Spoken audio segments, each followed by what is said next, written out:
Okay. Probably we are passing the most important part of this lecture, this semester.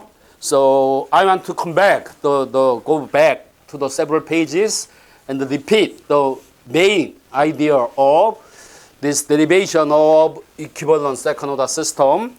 So we have this simple system. It has integrated structure and two poles. Okay. So suppose this is a situation, then by the definition of the loop gain, LS is given by this, and we combine this together, KC, KM, and we consider the combination of two terms as one item. Then that is called integrated gain, and the sketch of Bode plot of this is rather simple. So we start with this minus loop and is looking at this point KC times KM, and you have a pole omega P1 and another pole omega 2 in the middle.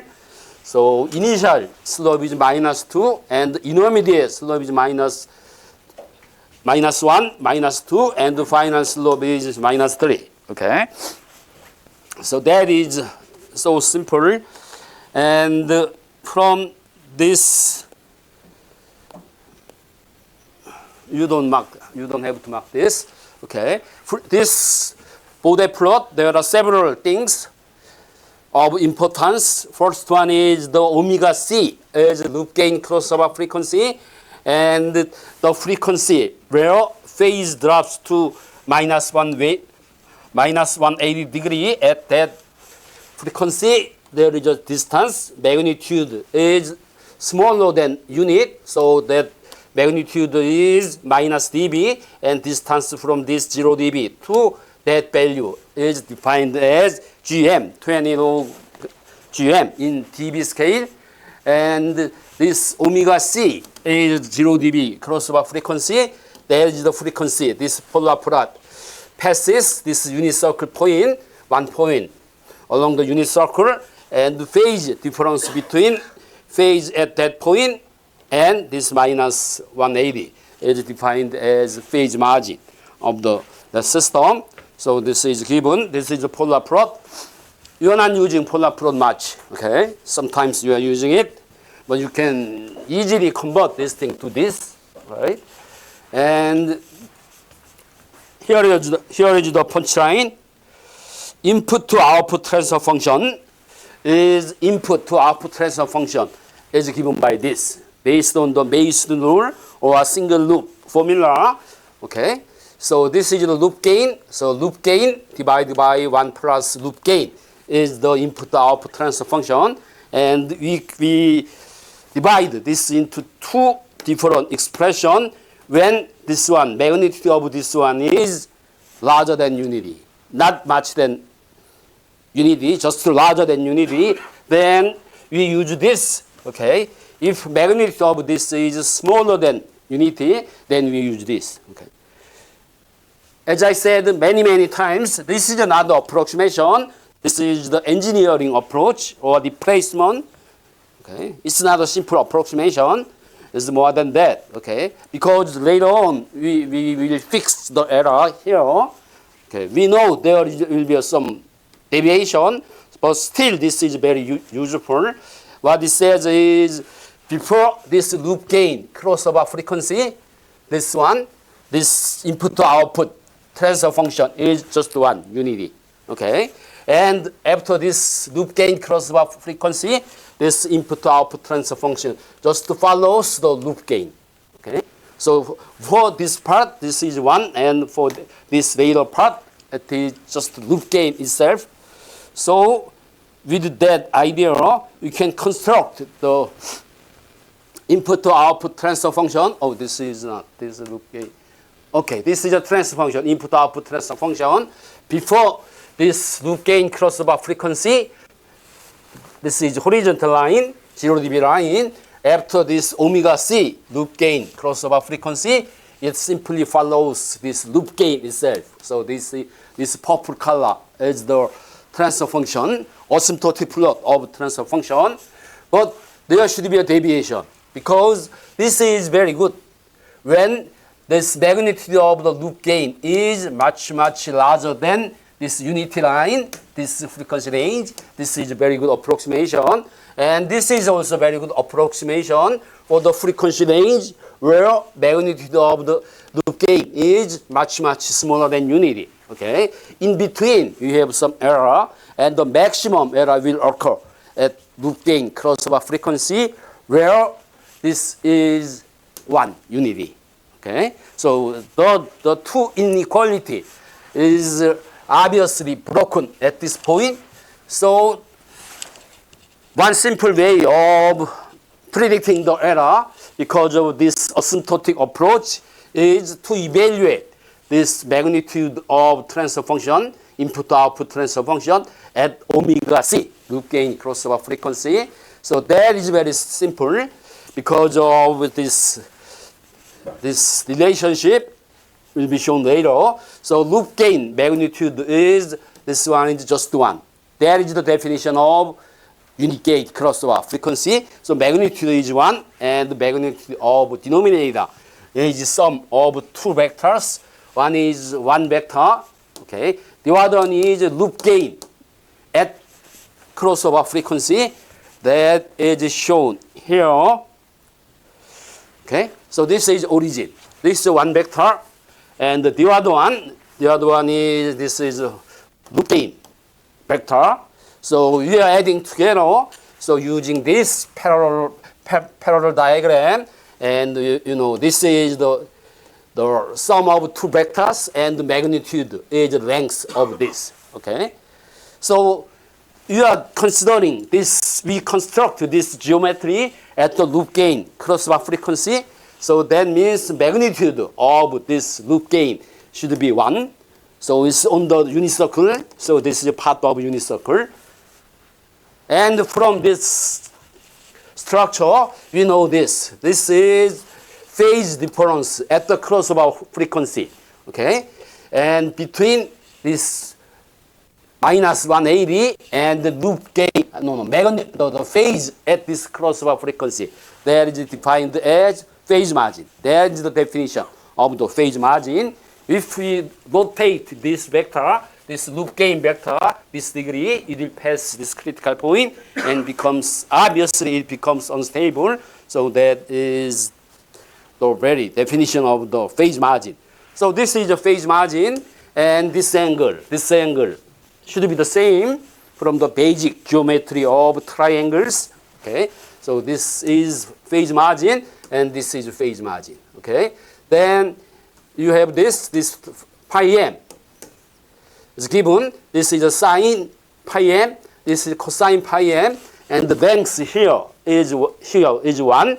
Then 1 minus cosine phi m is this, and this is this vertical line segment is sine pi m. Then this Pythagorean formula and trigonic function relationship. We have this equation. We evaluate magnitude from the Pythagorean theorem, and using this trigonometric function, we have this. Okay, this is the magnitude of denominator. Numerator is here. Then at this frequency, the peak value of this magnitude is this one. So that reflects the magnitude of the peaking. All right. So when this phase margin reduces to 0 degree, then this becomes 2, then this becomes 0, then whole thing becomes infinity, then we have the infinity peaking. All right. So this might be true. All right. And this relationship is very accurate when phase is lower than 60 degree. This peak occurs with this value, but there will be something larger than this peak. All right. So peaking point is moving around a little bit, but if this is pi m, phase margin is smaller than 60 degree, that error can be ignored. All right. So more accurate transfer function magnitude is drawn here. So we have this, okay? So we have this purple line here, here, here, and we have peaking, okay? And this is not a second order system, standard second order system. This one and this one, peaking is okay, right? But we have one additional term, but this term be ignored. If there is some distance, some deviation between this loop gain crossover frequency and the second pole, the impact of this pole is very minor, can be ignored, okay? The reason for that is, one is this dynamics due to this pole is very fast, and the portion of that dynamics is very small, okay? So if you expand this in the partial fraction expansion form, coefficient of this will be very small. So ignoring this second pole is perfectly okay for any practical purpose. Okay, so we compare this with standard second order system. So there is a comparison. So this is our input-output transfer function. Okay, accurate transfer function. So you have peaking here, and you have this second. This is double pole actually, and you have a single pole at higher frequency.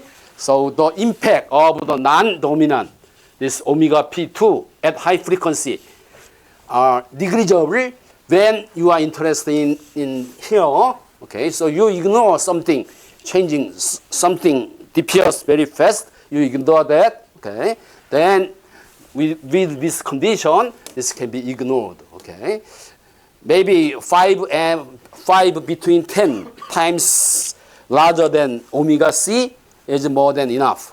Okay, so and we have in the down we have second order low pass filter. This is the standard form. So we know this. Okay, then if you divide this by omega n, you have a very similar format.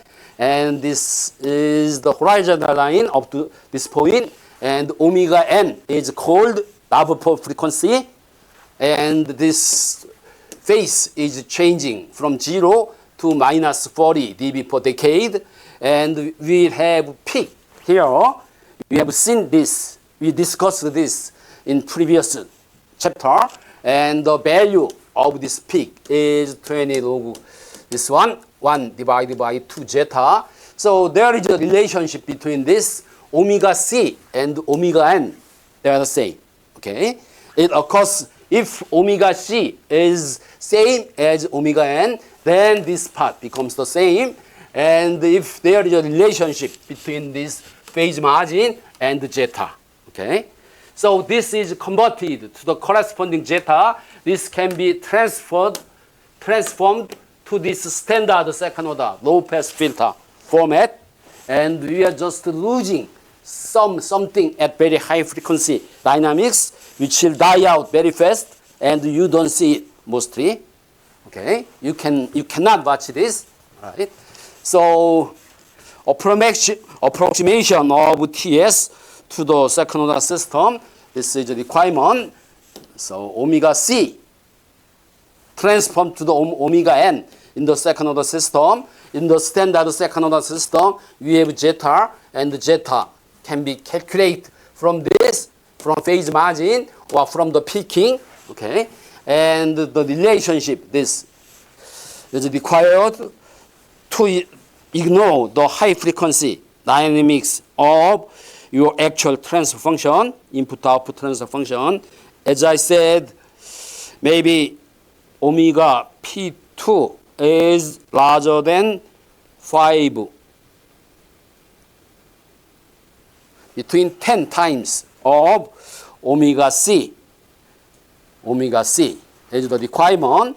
Then you will have equivalent second order system. This is the summary of what we have done so far. Okay, this is your TS. Okay, and this is the equivalent second order TS. They are equivalent, and except this, they are same. and the impact of this can be ignored. Okay, so this is called equivalent second order system. This approach can be applied regardless of details of the loop gain. Okay, but loop gain should be very large at low frequency. So maybe your loop gain is something strange, many slope changes, some strange behavior. It may have double pole or like single zero or something else. As long as this magnitude is sufficiently large, like this, all right? So your loop gain won't start here. It starts from the large value. Then, regardless of this shape, this is true, okay?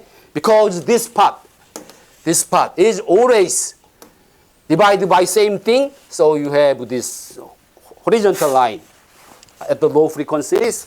So this is the generality of this approach. But there are some advantages. If you have this type of straight line, there are good features of your system that will be discussed later. Okay. So from this idea, so this approach is applicable for the most of practical system, regardless of the details of the loop gain. Okay. So that is also important. And this is, again, this is showing the equivalence between this TS and the TEQS, which is transformed to the second order system. And this is the relationship between crossover frequency of actual transfer function, phase margin of actual transfer function to this damping ratio zeta, and this double pole frequency omega n. Okay, omega c is 0 dB crossover frequency, and so on. All right. So for this, okay, I'll show this. This is very good. It's better if the phase margin is smaller. Okay. If you have sufficient phase margin, you don't worry about the system stability or the closed performance. Okay. If you have small phase margin, then this will be small. Then you will have some problem. Then in predicting that problem, this approach is very good, right? So let me show this. This is the up to the point we went through last lecture. Okay. This is Bode plot of standard second order system with different zeta. Okay. So this is the 0 dB. This is minus 40 dB per decade. Okay. And this at this frequency, which is omega n. Omega n is given by square root L, 1 over square root LC if circuit contains L and C. All right. That frequency is fixed. All right. And depending on the zeta is 1, zeta is 0.7, 0.5. So up to this point, zeta smaller than 0.5, it shows peaking, and the magnitude of the peaking is given by this. We studied this in the previous chapter. This is derived using the analytical equation. This is mathematically determined. Okay, nothing is related with the approach we explained in the previous slide. So this is the accurate one. Okay, so this peak value is given by this, and this frequency where the peak occurs is given by this. Omega n is called double pole frequency, and this omega r is different from this. Okay, if zeta is very small, they are about the same. If zeta is large, it is different from this one.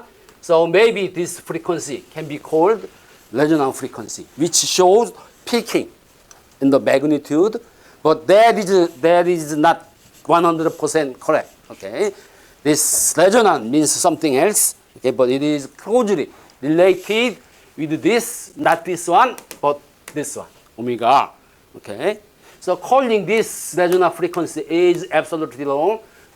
maybe if you call this resonant frequency, you are 80% correct. 20% is not accurate.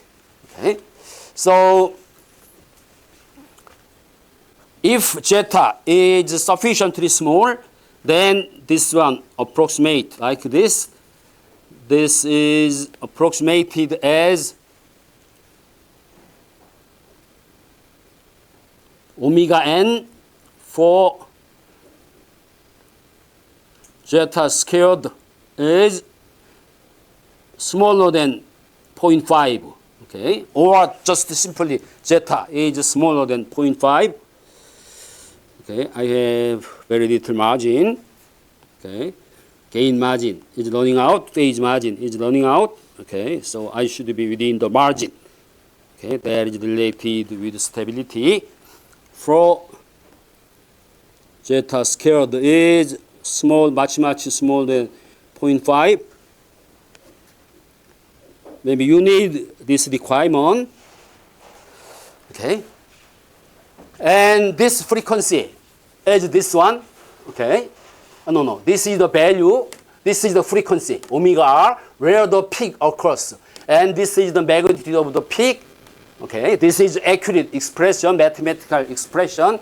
If zeta is very small, then this is 20 log 1 over 2 zeta. Okay. So where zeta squared is smaller than 0.5, then this is a good approximation. Okay. If you connect the peak point here, then you will have this kind of curve. Maybe you have, they are shifted somehow, something like this. Okay, something like this. But this frequency, omega n, remain the same. At this omega n frequency, phase it becomes exactly minus 90 degrees. So this is omega n, and this frequency is omega r. Okay, the deviation is reducing if this zeta becomes smaller. Okay, so this is approximation. Maybe this is the exact one. So this red curve one has this frequency is a little bit smaller than this value, and the magnitude is slightly larger than magnitude evaluated at this frequency, right? So if this expression is true for this frequency, but peak value occurs slightly the left-hand side of this, and so on, right? So, and if this zeta is larger than 0.5, this double pole split into two dual poles with equal distance from this. We went through this, right? And this coordinate of this and this becomes very simple. Okay, so this is the fact of this second order system. So the approximation you are using this, and this is fairly good if this zeta is smaller than 0.5 or phase margin is smaller than 60 degrees. Okay.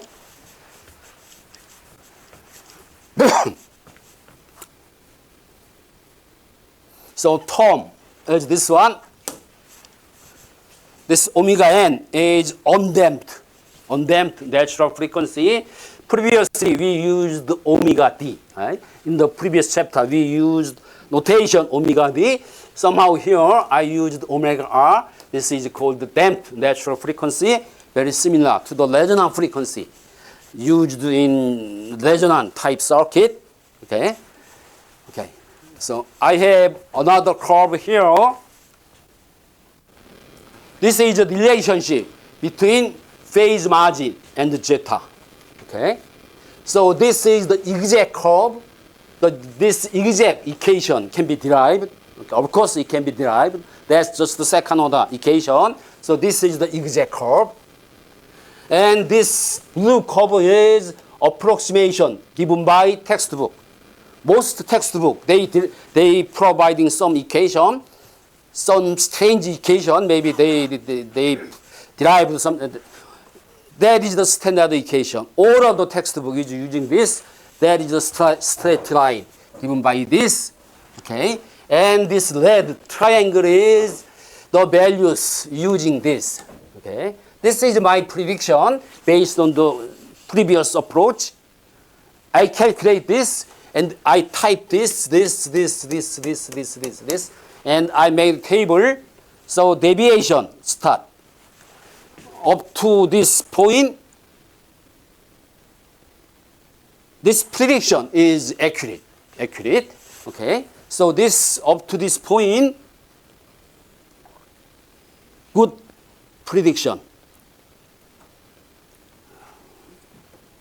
There is some delay in the writing this. I don't know what this is occurring. Previous there was no delay, but there is something time delay between this and the printout. Okay. So, but this is not important. Okay. The large phase margin is not a problem. Usually phase margin becomes smaller than 60 degrees. So this region is more important than this region.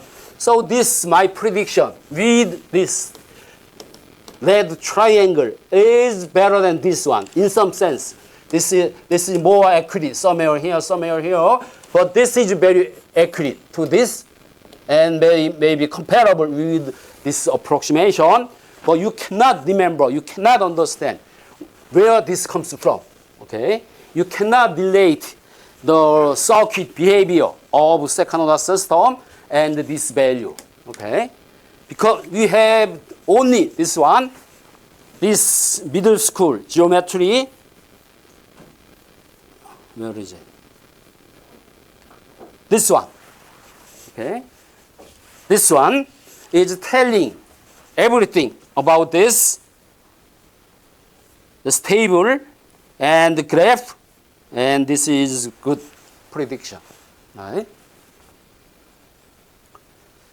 Not many people is using this. They are using this equation. I don't know where this comes from, but strange equation. But this is very similar. But this has better physical meaning due to the geometric construction and phase margin, that concept. Okay, so this is good approach. All right, I'm showing this. Okay. And I'd like to discuss the transient response of input to output transfer function, TS, and the step impulse response. So important consideration is this, maybe unit impulse, okay? The spike type noise, what lightning, thundering can be considered as this unit impulse, okay? So usually magnitude of this thing is at this frequency is infinite. But this the area of this is 1. So this is the notation of the impulse, okay, unit impulse. And unit impulse response is typically, it shows like this, damped oscillation, and finally it dies out, okay. And the step impulse response is this one. So it goes through like this, and it settles to the desired value of the 1. And this pulse type input, you consider this, there is one pulse and another pulse, and they are added together. So this response and this response is added together. So it remains here and it remains here, okay? So consider this, you just think about superposition. So this is the response to a pulse waveform. Okay, and this is the plot of, this is the computer generated plot. So this is the accurate plot. Okay, so the author normalized this. So this is 1, this is 0, this is 1. Actually, this 0.5 is 1, and this gotta be 2. Okay, no, this is the impulse response. Okay, I confused with unit step response. This is impulse response. Okay, so it's doing like this. If zeta is 0, then zeta is 0. So it will generate sustained oscillation which will continue forever. Okay, and it's the response with increasing zeta like this. Okay? If omega n is large, then this becomes faster. All right. So this is the omega np. Omega n is larger. To get this number, t will be small. So large omega n means fast response, and small zeta means more oscillatory behavior. Right? So keep that in mind. This is the step unit response. Okay, same thing here. With zeta of 0, it does not decrease forever, and with zeta increase, it becomes less oscillatory. Okay, so this is the input, and the final value will approach this one, except this one. Okay, this one take a long time, and this one reach faster. So the larger the omega n, the smaller the time and faster the transient response. Let me compare this. We have two different transfer function of this. Okay, this one is omega n is smaller than this one, omega n prime, and the zeta is smaller than this one. So this one has large peaking. Okay, so zeta prime is larger than zeta. Okay, small zeta produce larger peaking, and omega n prime is larger than omega n. So maybe this is your original system. Somehow you want to change this into this system. You want to increase this frequency, this resonant, double pole frequency, and you want to decrease this peaking. That means you want to increase zeta. Okay, with that, this will generate slow. This is slow and oscillatory. Slow and oscillatory response will be produced from this type of system. From this type of system, this is fast. Right? This time period is shorter, and this is less oscillatory. So this is the desired transfer function of your system. Okay, so you have this. This is the settling time of 5% is given by 3 divided by zeta omega n. Okay, to reduce this, you need to have large omega n and large zeta, right? Right. And 2% bound settling time, it becomes slow.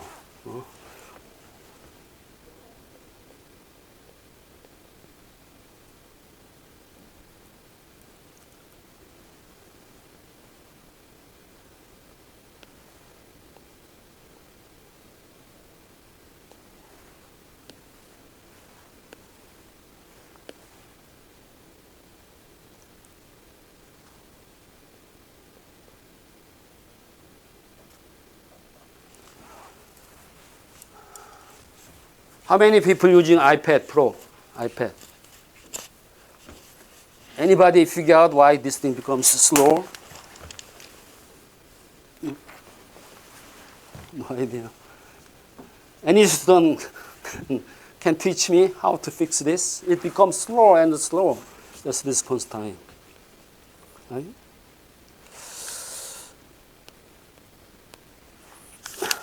Maybe I need a new machine. Okay. So this is end of input-output transfer function. So we discussed input-output transfer function, but there are another transfer function of concern or of interest or of importance. Okay, that is disturbance to output transfer function. Right. So transfer function from here to there represent the input-output transient response, step input response, and the transfer function from here to there represent the transient response due to some disturbance coming inside or outside of the system. right? So there are two different things, okay? So this transfer function from this disturbance to output transfer function, I call it TDS. D stands for disturbance, and that transfer function is this. This is 1 plus, this one is loop gain. Same as the previous case, but this one is different. Previous time, this was a loop gain, but now this is just this G prime S. This is loop gain, okay? So we use the same approach. So for the frequency below omega C, where this loop gain magnitude is just larger than unity, we use this approximation.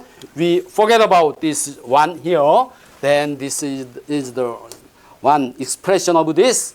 And another expression is when magnitude of loop gain is smaller than unity, we ignore this, then take this. Okay.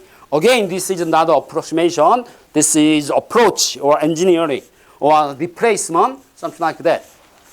Okay. Based on this, we construct the transfer function following the same idea of the previous case. Okay. So this is what? This is the loop gain. So it has minus 1 slope, minus 2 slope, minus 3 slope, and omega C is crossover frequency. Okay?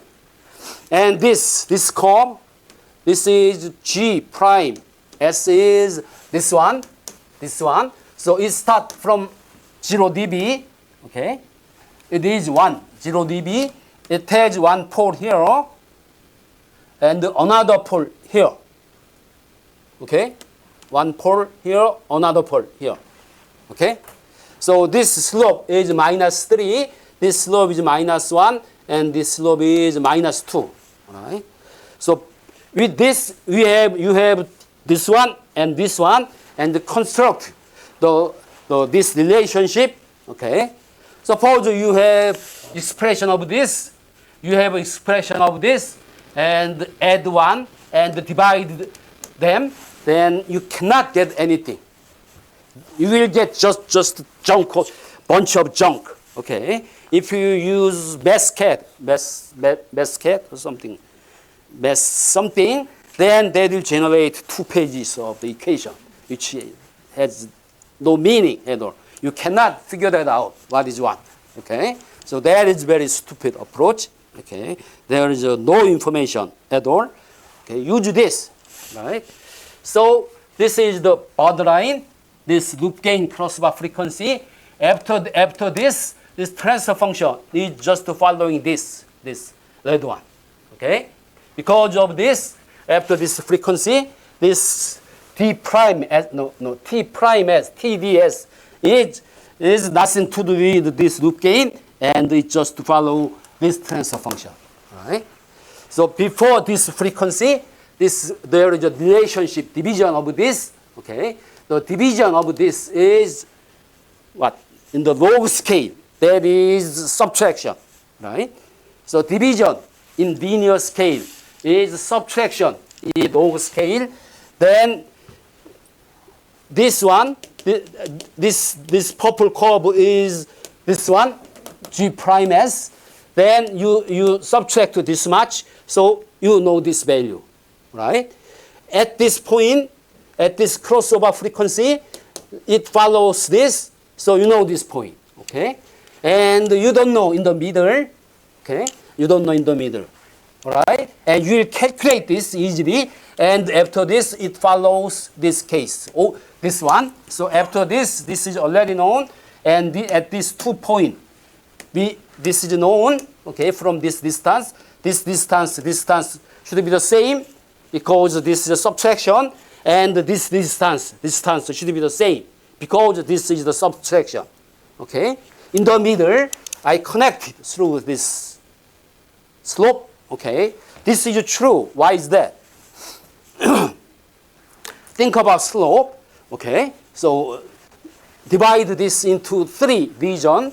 So one region is this one. After this crossover frequency, then this frequency, we just take this curve, okay, and this frequency, all right, This should be 3, 3. Okay. Let me fix this. 3. Okay. Because the slope is changed. So I divide this. Okay. So in this region, this is increasing, +1 slope. Why is that? The slope relationship, this is 0, right? This is 0 slope. So think about just the slope, 0 slope, minus, and this is subtracting. You have minus, and this slope is -1. This one is what? This number is +1. Okay. So this is increasing with 20 dB per decade during this time, this frequency range. Okay. So at this point, this is -1. This slope is -1. So -1, and you are subtracting that -1 with -2. This slope is -2. So -1 minus -2 is +1. Right? So this is +1. Okay. So this is increasing with the constant slope. So +1 slope, -1 slope, -2 slope is the asymptote of this red plot. Okay. From this, you can identify the equation of this. Right? We practiced this. At that time, I told you during this course, during your some research analysis or synthesis, you come up with the case. This asymptotic flow is known. Okay. Somehow you want to know the equation. Then with this asymptotic equation, you can derive equation very simply. Okay. That result of that equation and the result of this stupid method, they're very similar. You plot them together, you cannot tell the difference. Okay. This is called asymptotic analysis approach, which is very good. Okay. This approach is originally proposed by Middlebrook, Dr. Middlebrook, and I used the term asymptotic analysis. Okay, asymptotic analysis is actually something else. That is the mathematical term, but I just borrowed that. It's a little bit different. But term is used in mathematics, but this will be fine. We are using the asymptote of the frequency response to analyze something. All right. There are several points I can point out. Okay. Suppose the pulse, the disturbance is this pulse type and this unit step type or very low frequency sine wave. Okay. This is assume this is a noise. Okay. Now this is closed, this path is broken. Somehow this feedback path is broken, or you didn't employ the feedback. Okay? You are using this as it is without feedback. Then the gain here is this one. At DC, this gain is what? 1. Right? If you apply some this type, that output will be same as this. Okay? If 1 volt of noise is coming in, 1 volt of noise is coming out. Right? If very low frequency of this noise is coming in through this, that frequency will come out because this gain is 1 up to this point, up to some frequency. So some noises in this frequency range is transferred to the outback without any attenuation. That is very bad. Okay, you want to reduce the noise. If you close the loop, this transfer function from here to there is modified this, then how much attenuation you have? This much. This much. This much. Okay? So one of the objects of this feedback is you obtain additional disturbance reduction of this much. This much. Okay? Oh, no. Oh, like this much. This is the open. When this one is broken. This is the G prime S. So noise at this frequency will be passed freely and some attenuation here, this frequency range, right? But with this, the attenuation is increased. If this is a number of 100, noise at this frequency is attenuated by 100, 50, 20, something like that. Okay? How much additional attenuation you are getting? This area. This area. Okay? Area of this phase shape formed by this curve, this loop gain curve, and the 0 dB line. This area of this much is additional attenuation you obtained from by just closing the feedback loop. Okay? So understand this, right? So this is maybe this region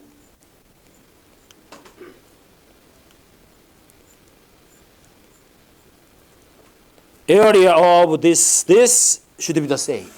Shape is different. Shape is different. This part is different. But this is constructed by this relationship. This area should be the same. So this is the additional attenuation for the disturbance. This is another good benefit of feedback system, or one of the good reason using the feedback. Okay, this is very important. More important than input to output transfer function. Sometimes. Okay, you understand this, right?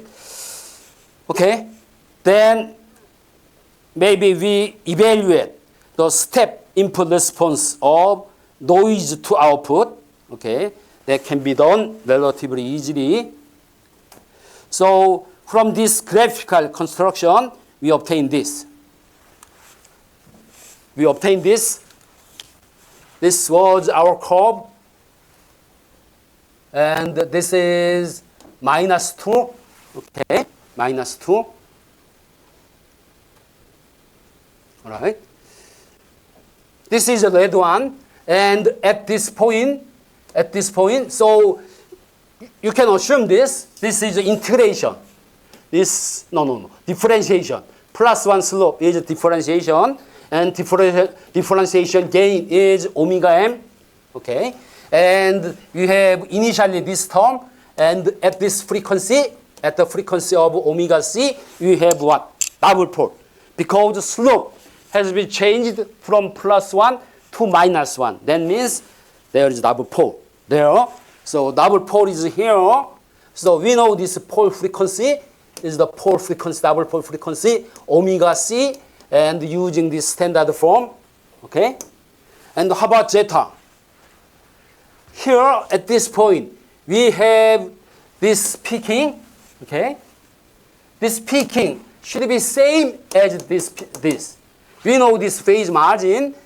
Then we should have this peaking of this much, and zeta as evaluate. If you measure this damping, this peaking, and that value is the same as this, and use this equation to evaluate this, then you figure out this zeta. Okay? So from this figure, you have this, and you have another omega p2 here. So actually it goes +1, -1, -2. Okay? But we ignore this. We ignore this high frequency pole, because suppose there is some fairly large distance in frequency between, then we ignore this. Okay? Same as the previous case. Okay? This figure is not good for this purpose, but assume they are widely separated. Then you assume this red one is still decreasing by -1 slope here. Okay, then you can ignore this. Okay, because this is the frequency response form, you can just ignore this. This term becomes much smaller than unity, so you can ignore this. Then you have this. Omega m is known here. Omega c is here. Zeta is calculated from this peaking or from this phase margin. Previously, we have loop gain curve. Phase margin is measured, calculated, or simulated using that, then we know everything. Okay? So this equation. If you use some brute force method, using some Mescad, like Mescad, the stupid program, your equation will be this big. And the result will be very similar to this. You cannot tell the difference easily, right? So then step input response. This is the S-domain expression of step input. 1 over S, they cancel. And this is constant is coming out. So we know this. This is a standard second order system. Okay, you can go to your textbook. Then the output will be something like this. This is the impulse response of standard second order system, GT. This one. Okay, and this frequency is period is 2 pi divided by omega c. Omega c is this frequency. This frequency is the loop gain crossover frequency. So you have to have fast response. You should increase the 0 dB crossover frequency of your system. It's called, sometimes they call the bandwidth, but it's confusing. Bandwidth is something else. Okay? That is kind of a misnomer. Okay, incorrect wording, right?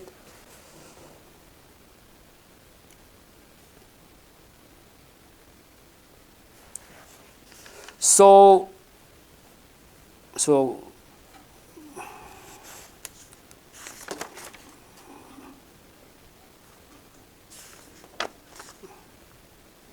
okay, so everybody is happy with this, right? You will be doing this in your exam, this type of analysis. Based on the previous result, we can think of the desired structure of loop gain, right? So in general, loop gain has a certain form, okay? It has integration structure like this, okay? You should have some integrator in the middle. It really doesn't matter in the middle or in the front or in the end, okay? But usually it comes in the front, right? So you have integration structure because this guarantee the zero steady state error or very small steady state error, okay? For the unit step response, then steady state error is 0. For the unit, this linear increase, this steady state error is non-zero, but it is fixed, okay? That means 0 or controlled steady state error. For that, you need to have this integrated structure, okay? So, and somehow you should have omega P1 and omega P2. At high frequency, gain, this loop gain should be reduced very fast. Because at high frequency, the noise is coming in. Noise is usually high frequency, spike time noise. Then if loop gain is very large, if suppose loop gain is this much, then noise will never attenuate. Noise will trigger everything. The system won't work, okay? Regardless of the stability analysis, noise will disturb and triggers malfunction of your system. So you should have poles somewhere. So you have one pole here, and this will cross this 0 dB crossover frequency with -2 slope. So eventually the phase will be -180 somewhere here. Okay, that crossover frequency should occur below this frequency. So omega c is here. Okay, watch out the phase. Phase is -90, and because of this, phase is decreasing, and it at this frequency, phase goes -180. Okay, before that, it crosses this 0 dB at omega c. Then difference is Pn. Phase margin should be some boundary between 45 degree to 60 degree. Okay, you don't want to increase more than 60 degree. Then you should sacrifice something. So there is nothing coming without any expense. There is no free lunch. If you get something, you should pay it. Okay? So some margin range of suitable phase margin is usually 45 to 60 degree phase margin. Okay? Then this drops to minus 180, and at this frequency, this magnitude is lower than unit 0 dB frequency to be stable, and this is called gain margin, the distance between 0 dB and the magnitude at this frequency is called gain margin, should be large, at least more than 6 dB. Okay? Otherwise, it becomes destabilized very easily. Okay? So that is called resisting against the destabilizing effect is called robust. Okay? So good robustness gain margin should be large. Maybe 10 dB is good. 6 dB is somewhat risky. Okay? 20 dB is too much, something like that. And it will go like this. Okay? So there are some requirements. Integration structure at low frequency and high crossover frequency for the fast response. Okay, so we observed this omega c becomes the double pole frequency omega n that determines the speed of your response. Okay, and sufficient phase margin without large peaking. The phase margin somewhere this is very similar to the 60 degree and 45 degree margin. I don't know exactly, but somewhere here. Okay, and this should be reduced at high frequency. All right. So all the loop gain is approaching, homing to where? Origin in polar plot. Okay, that was our assumption. When I was discussing the Nyquist analysis, in general, loop gain is this shape, okay? Low gain at high frequency, and it crosses 0 dB in the middle, and the high frequency value is decreasing. Eventually, it is coming back to the origin. Okay? So, rule of thumb is the general guideline, phase margin between 45 degree and 60 degree, and gain margin larger than 60 dB. 10 dB is a good number, and the definition of the phase margin and the definition of the gain margin is shown here. Okay, GM is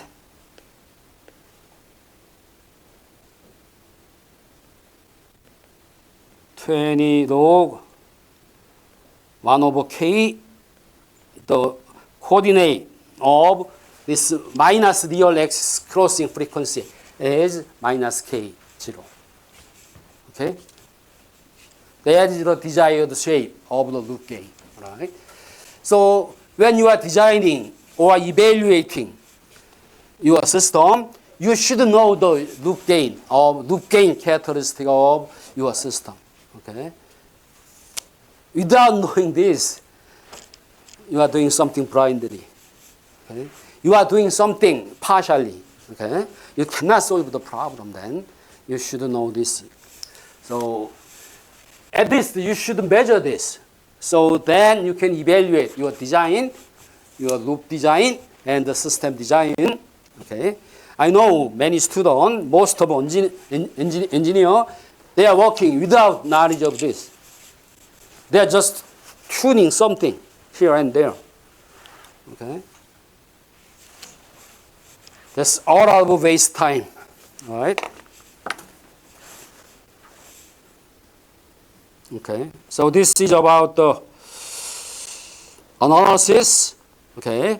So now you know the term equivalent second order system. You understand this, right? And you can understand all the feedback system can eventually reduce to the standard second order system with certain value of what? Zeta and omega n. Right? So the knowledge about the second order system you learned from chapter 6 is still valid here. Okay? You may think you learned many things, but if you think it carefully, you learned one coherent story. All of them are connected together. So this is about the final stage. Okay. So last stage is designing stage. Right. So method of loop gain shaping is design. I like this word very much. Loop gain shaping. Okay. So it means designing everything. I hate the word PID control. PID control won't appear here. Okay. There is no PID here. The method of the loop gain shaping is shaping the loop gain. Is this? Okay. Loop gain Km, GCS, GS, and Km and GS is given. Then you design, you construct GCS, okay, by adding compensation GCS to the feedback system with two objectives. There are two important objectives. One objective is this is command tracking the input-output transfer function. This input-output transfer function to emulate.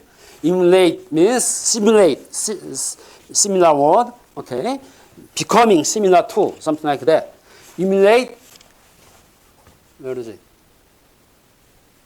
The standard second order system with targeted zeta and omega n value, okay? You have this value in mind. To obtain this, you can shape loop gain by adjusting this, right? So your compensation could contain many things, constant poles and zeros, many of them. 3-pole-2-0 is very popular, okay? You may heard the PI control. PI control is 1-pole, 1-0 compensation.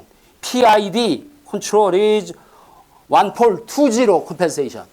Very primitive one. So you are using 3-pole, 2-0 or more of them if needed.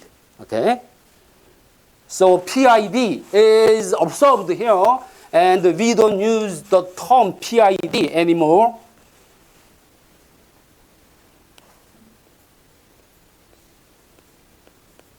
Okay?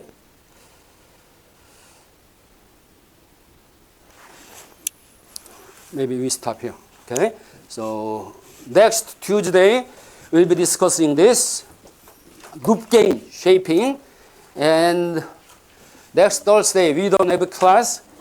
We don't meet here. Okay? I think we can finish up the remaining part of this within May, end of this month. Okay? Or we need 1 or 2 classes. Because of the next Thursday and maybe one additional thing. Okay. All right. Okay.